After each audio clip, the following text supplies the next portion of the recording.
चला महाराज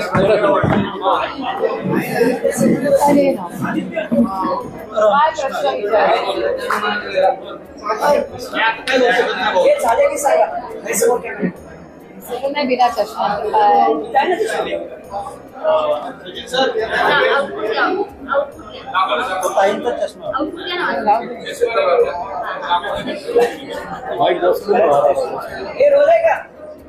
अरे रश्मि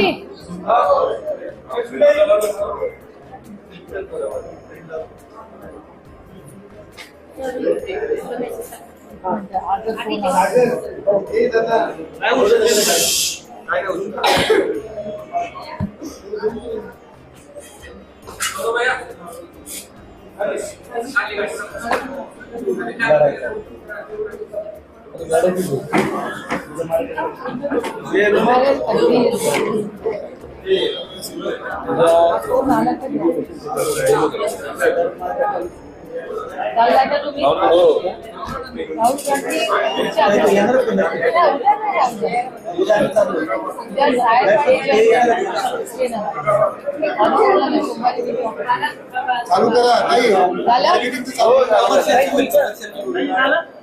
फोन आला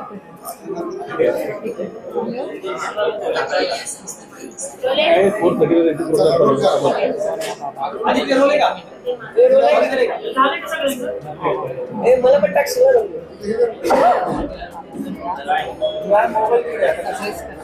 गाडी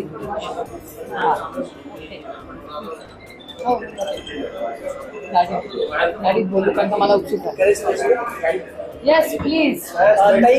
ईव्हीएम विरोधात राष्ट्रवादी काँग्रेस अभिषेक मनु सिंघवींची वेळ मागून सुप्रीम कोर्टात जाणार आहे. विरोधी पक्ष पुन्हा एकदा एकटवलेलं पाहायला मिळते. अशी काही आपली भूमिका आहे का पक्षाची ईव्हीएम विरोधात सुप्रीम कोर्टात जायची? नाही, एक तर इंडिया अलायन्सच्या मागच्या आठवड्यामध्ये आमची सगळ्यांची बऱ्याच पक्षांची दिल्लीमध्ये चर्चाही झाली. काँग्रेस पक्ष गेले अनेक वर्ष याच्यावर काम करत आलेले आहेत आणि त्याच्यामुळे त्यांनी काही फीडबॅक दिले आहेत. आमचेही काही सहकारी यांच्या मनात किंवा कार्यकर्त्यांच्या मनात अनेक कार्यकर्ते आज मला भेटून गेले आणि त्यांच्या मनातही अस्वस्थता ह्या विषयाबद्दल आहे. त्याच्यामुळे आम्ही काही लोकांना दिल्लीमध्ये काँग्रेस पक्षाची मागच्याही आठवड्यात मीटिंग झाली, ह्याही आठवड्यात आम्ही त्यांना भेटणार आहे. त्यांच्याकडूनही मार्गदर्शन घेणार आहे आणि उत्तम जानकरांनी जो प्रयत्न करतायत त्याच्यामुळे जी तिथल्या तुमच्याच चॅनलवर मी पाहिलं की तिथल्या मतदारांच्या मनातली अस्वस्थता आहे.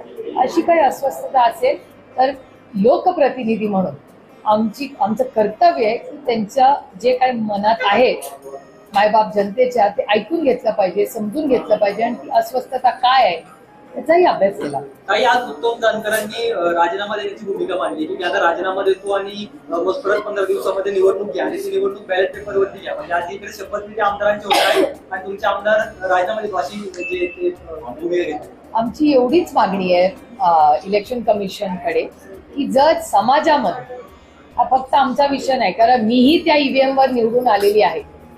मी एक नाही 4 वेळा त्याच ईव्हीएम वर निवडून आले. पण जर समाजामध्ये एवढी अस्वस्थता असेल एखाद्या विषयाबद्दल आणि समजा परदेशात अनेक मोठ्या देशांमध्ये आज ईव्हीएम वरनं ते बॅलेटवर शिफ्ट झाले, आमची एवढीच मागणी आहे की जर अशी अस्वस्थता समाजात असेल आणि जगामध्ये हा बदल होत असेल तर तो बदल आपणही करावा.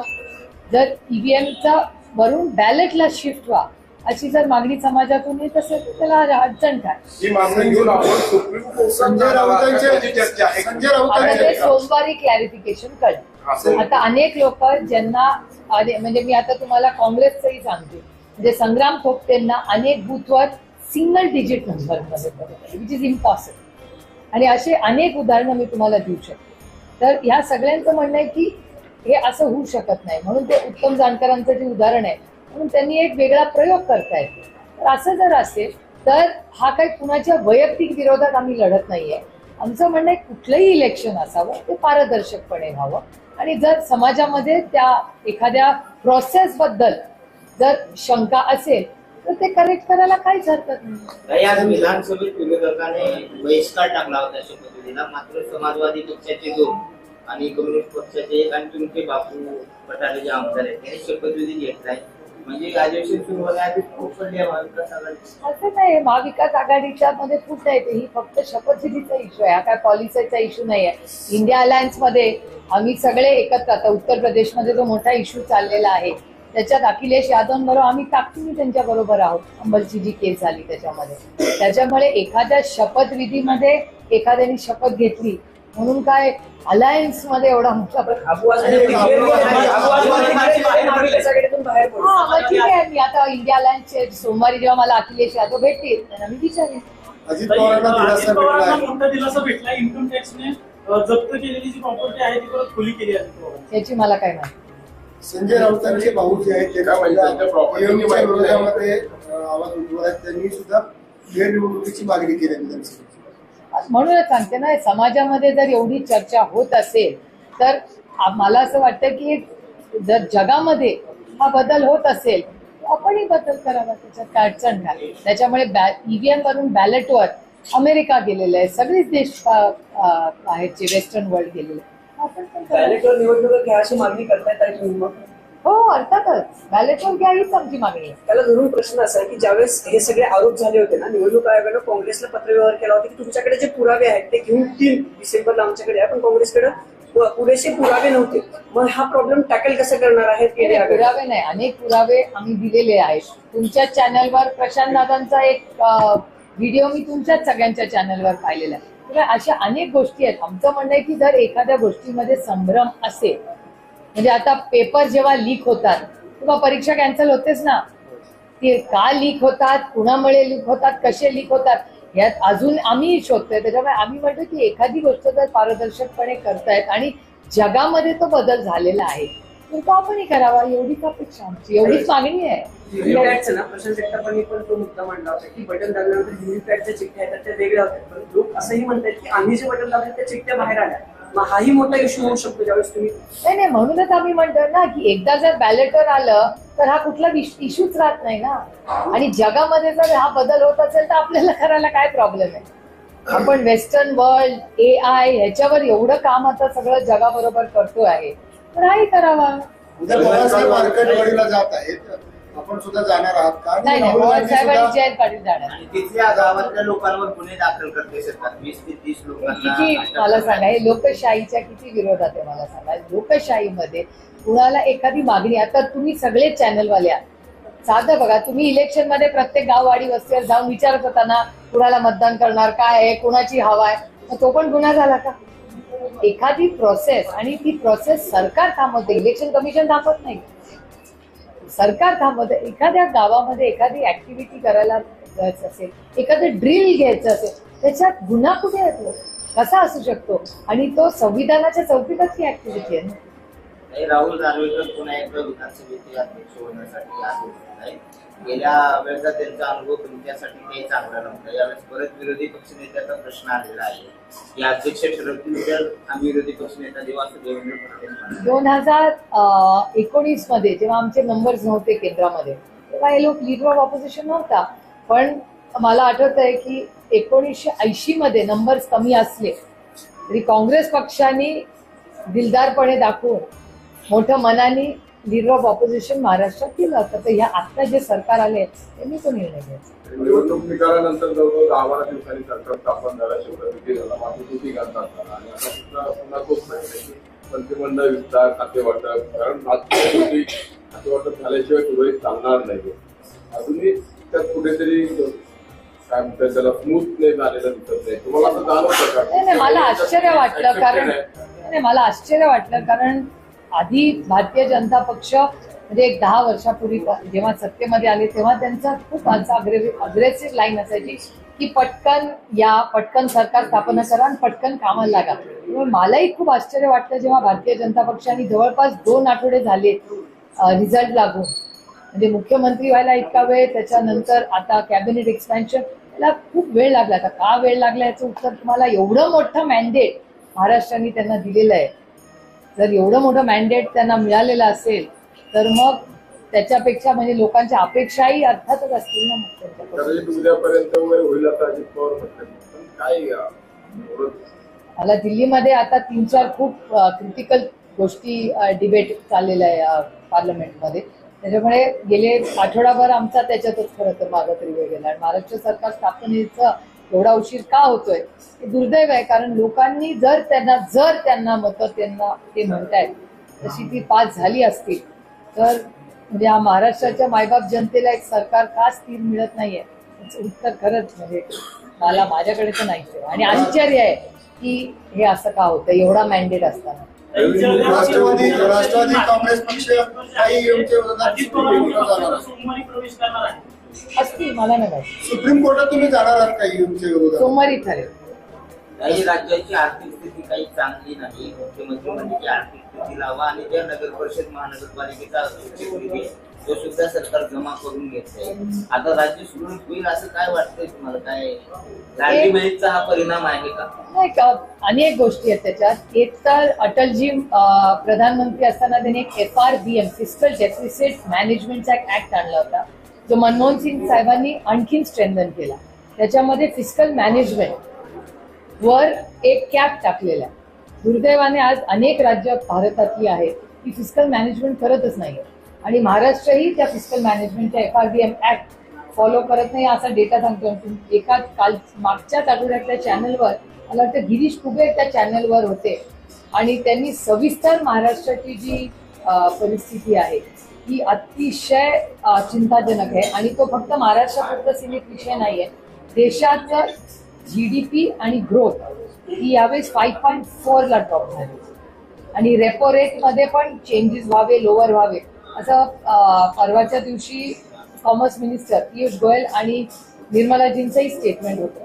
त्याच्यामुळे इकॉनॉमी त्याच्यावर मी मागच्या आठवड्यात बँकिंगवर बोलले की भारताची growth economical situation fiscal deficit अनेक राज्यांमधलं हे सगळं खूप कॉम्प्लेक्स झालेलं आहे. प्लस आपलं नेबरहुड म्हणजे बांगलादेश श्रीलंका आणि पाकिस्तान त्याच्यामध्ये असलेली अस्थिरता हा एक घडेल. आणि ग्लोबल म्हणजे आता ट्रम्प ऍडमिनिस्ट्रेशननी जी टॅरिफचा उल्लेख केला आता ह्या टॅरिफचा इम्पॅक्ट खरंच ते करणार आहेत का नाही करणार. म्हणजे एकीकडे ग्लोबल स्लो डाऊन दुसरा ट्रम्प ऍडमिनिस्ट्रेशन आल्यानंतर टॅरिफ त्याच्यानंतर भारत सरकारमधलं ह्या क्वार्टरचं स्लम जे 7% वरून 5.4 आहे त्याच्यातून होणारी महागाई बेरोजगारी त्याच्यानंतर आपलं फिस्कल डेफिसिट ह्या राज्याचा अनेक राज्यांचे ते फिस्कल डेफिसिट FRBM ऍक्ट आहे प्लस नेबरहुड इश्यूज आपण सगळीकडे नेबरहुड इश्यूज आहे. प्लस अमेरिकेमध्ये जी केस चाललेली आपल्याबद्दल न्यूजर्सी केस जी तुम्ही सगळ्यांनी एक्सटेन्सिव्हली कव्हर केली त्या केसची आता पुढच्या महिन्यामध्ये काहीच दिवसामध्ये खरं कॅनडामध्ये ती ट्रायल सुरू आहे. त्यामुळे मल्टिपल गोष्टी ग्लोबली आणि इंटरनली आणि स्टेट म्हणजे स्टेट लेवलला एक गोष्टी देशाच्या लेवलला एक गोष्टी आणि इंटरनॅशनली इंडिया सुरू या सगळ्या गोष्टी खूप कॉम्प्लिकेट आता दिसत आहेत आणि त्याच्यामुळे पार्लमेंटमध्ये या सगळ्यावर चर्चा व्हावी ही आमची सातत्याने मागणी. निवडणुका जिंकावं म्हणून सगळं आर्थिक गणित बिघडलं. म्हणजे लाडकी बहीण असेल शेतकऱ्यांचे माफी असेल यामुळे आता राज्य आणखी सगळं 2-2.5 वर्ष लागतील असं अर्थतज्ञ म्हणतात. तुम्हाला वाटतं का? नाही data speaks louder than words. डेटाच सांगतोय ना ते. आणि आज कुठल्या तरी चॅनलचं मला हे आलंय की ते निकष बदलत आहे असं काहीतरी आलं. काय फडणवीसांनी मुलाखत दिली 2100 रुपयांवर त्यावेळेस प्रश्न विचारला ना त्यावेळेस त्यांचं एक विधान असं होतं की हे सगळं जे आहे ते बजेट ज्यावेळेस येईल म्हणजे अर्थमंत्री ज्यावेळेस बजेट त्यावेळेस बघू असं त्याच्यामुळे मार्च फॉर्म ज्या निकषांवर भरले गेले ते निकष कमी जास्त करतात. मग त्याची क्लॅरिटी आपल्याला येईल म्हणजे फसवणूक वाटते का जनतेची? बघूया ना डेटा तर डेटा आल्यावर नवनियुक्त मुख्यमंत्री उपमुख्यमंत्री त्यांना तुम्ही काय प्रत्यक्ष शुभेच्छा वगैरे दिल्या? नाही ना मी ट्विट केला शपथविधी चालू असताना ट्विट ते व्यस्त असतील ना आता राज्य चालवायचे एवढे सगळे डिपार्टमेंट्स आहेत की बिझी असतील सगळे. पुरवठा होता आणि त्या विरोधात 4 जणांवर गुन्हा दाखल झाला आहे. शासकीय रुग्णालयात काय बीड जिल्ह्यामध्ये बनावट औषधांचा पुरावा. बनावट औषधाची केस नवीन नाही आहे जुनी आहे. मी 1.5 वर्षापूर्वी रेस केलेली आहे. एक्सपायर्ड औषधं महाराष्ट्राच्या सिस्टम मध्ये मी 1.5 वर्षापूर्वी बोलले. 1.5 वर्षापासून त्याच्या विरोधात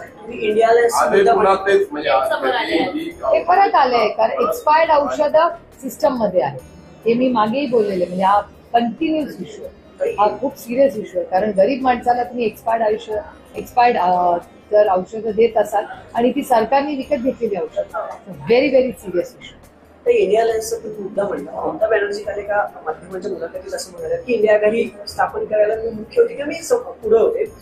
इंडिया आघाडीत आता जो आहे तो संवाद यायला नाही, मला जर चान्स दिला किंवा मला संधी दिली तर मी अध्यक्ष होऊ शकेल इंडिया आघाडीची. कसं बघता ममता बॅनर्जीच्या या विधानाकडे? कारण पवारसाहेब स्वतः सगळ्या गोष्टी गेल्या अनेक दिवसापासून करतात. नाही, अर्थातच त्यांचं स्वागतच होईल. कारण का या लोकशाही टिकवण्यासाठी एक सशक्त विरोधी पक्ष हा कुठल्याही देशामध्ये असला पाहिजे असं आमची आग्रहाची भूमिका आहे. त्याच्यामुळे चेक्स अँड बॅलन्सेस किती यश आलं तरी समोर एक विरोधक असला पाहिजे चेक्स अँड बॅलन्सेस साठी, हे आपलं संविधान म्हणतं. त्याच्यामुळे जर दिदी ह्याच्यात काही पुढाकार घेणार असतील तर अर्थातच आम्ही त्याचं स्वागतच करतो. निवडणूक निकालानंतर वेगवेगळ्या प्रकारे आपण त्याचे विश्लेषण करतो आहोत, कार्यकर्ते किंवा पदाधिकाऱ्यांच्या प्रतिक्रिया जाणून घेतो आहोत. एकूण संघटनात्मक बदल काय अपेक्षित आहेत का? म्हणजे असं बोललं गेलं की साहेबांची एक पद्धत आहे की विशिष्ट कालावधीनंतर भाकरी फिरवायची असते. अशा आता पद्धतीने पार्लमेंट नंतर आता आम्ही सगळे ह्या सगळ्या मोठ्या इश्यूज मध्ये पार्लमेंटमध्ये आता सगळेच व्यस्त आहोत. कारण का हे नॅशनल इंटरनॅशनल, परवा तुम्ही चायनाचं पण जयशंकरजींचं स्टेटमेंट बघितलं असेल. त्यामुळे या खूप गोष्टी आणि मी मगाशी लिस्ट आउट केलेल्या सगळ्या गोष्टींवर पार्लमेंटमध्ये चर्चा व्हावी. आम्ही पण चर्चा करतोय, डायरेक्टली सरकारशी पण चर्चा करतोय. त्यामुळे ह्या सगळ्याचा फॉलोअप आम्ही करतोय. त्यामुळे हे करत असताना हे पार्लमेंट संपेल 20 तारखेला, त्यानंतर संघटनेच्या मीटिंग आणि काही काल मुख्यमंत्र्यांनी मुलाखत दिली आणि त्या मुलाखतीमध्ये पुन्हा एकदा राज ठाकरेंबद्दल ते बोलले की गरज पडली तर महापालिकेला आम्ही राज ठाकरेंना सोबत घेऊ. आज संजय राऊत म्हणताय की भाजप हातातील खेळणं राज ठाकरे झाले. तुम्हाला देखील तसंच वाटतंय? जर शब्द गरज असेल तर वाटलं असेल ते दुर्दैव आहे. पण शेवटी तो त्यांच्या आघाडीचा अंतर्गत प्रश्न आहे. त्या दोघांनी ठरवायचं एकत्र करायचं का काम. राज ठाकरे पण ईव्हीएम मशीन विरोधात लढत आहे. हो, मला पत्र आलंय त्यांचं ह्याच्यावर, ईव्हीएमच्या विरोधातले पत्र आलंय मला. हा? 2014 पासून मी लढत होतो, कोणी मला साथ दिली नाही. हो, ते पत्र आले आम्हाला आणि त्याच्यात त्यांचं असं करेक्ट मी फाय रॉंग, पण त्याच्यात असं दिलं होतं की ईव्हीएम होत नाही तोपर्यंत आम्ही इलेक्शन लढणार नाही, असं काहीतरी होतं त्याच्यात लाईन. अर्थातच स्थानिक स्वराज्य संस्थेच्या निवडणुका ईव्हीएम बॅलेट पेपर, आमची मागणी आहे बॅलेटवर. कारण शिवसेनेची भूमिका की जर बॅलेटवर न घेतलं तर निवडणुका बहिष्कार टाकायचं. बघूया ना आता पुढच्या 1-15 दिवसामध्ये या सगळ्यावर चर्चा होईल. सगळ्यांची मतं आहेतच आणि स्ट्रॉंग मत आहे. त्यामुळे बघूया सगळ्यांची काय. विधानसभेच्या निवडणुकीनंतर शिवसेना उद्धव ठाकरेंच्या शिवसेनेने कुठेतरी फेरबदल पाहिला. आज विभाजन मुद्द्यावर राज्यभरात आंदोलनं झाली. बांगलादेशमध्ये ज्या हिंदूंवरती अन्याय होते, अत्याचार होते, आज बांगलादेशचा झेंडा देखील त्यांनी जाळलेला पाहिला. आपली काय भूमिका आहे सगळं? नाही, आम्ही ऑलरेडी पार्लमेंटमध्ये याच्याबद्दल बोललेलं. मी आत्ताच बोलले ना ऑल अबाउट नेबर्स. त्याच्यामुळे सगळ्या नेबरहुड बद्दल सिरियस कन्सर्न हे मी स्वतः पार्लमेंटमध्ये पण बोलले. स्थानिक स्वराज्य संस्थेच्या निवडणुकांसोबत लढण्याची भूमिका वाटते शिवसेनेची, पुण्यात तशी भूमिका आहे? बघूया ना आधी. आता तर सेशन चालू आहे. सेशनमध्ये एवढ्या ग्लोबल स्टेट आणि नॅशनल इश्यूज आहेत इकॉनॉमीबद्दल, विच इज रिअली क्रिटिकल. ते झाल्यावर 20 तारखेनंतर बघू पार्लमेंट सेशन. अजितदादांनी 9व्यांदा उपमुख्यमंत्रीपदाची शपथ घेतली आहे. तर हा रेकॉर्ड आहे. भाऊ म्हणून आढळून वाटतो दादांचा तरी. शुभेच्छा सगळ्यांना. मी शुभेच्छा ऑलरेडी दिलेल्या आहेत दादांना करा. हो, सगळ्यांना. जे कोणी निवडून आले कुठलंही पद त्यांना मिळालं तर त्याचा चॉईस असतो. इंग्लिश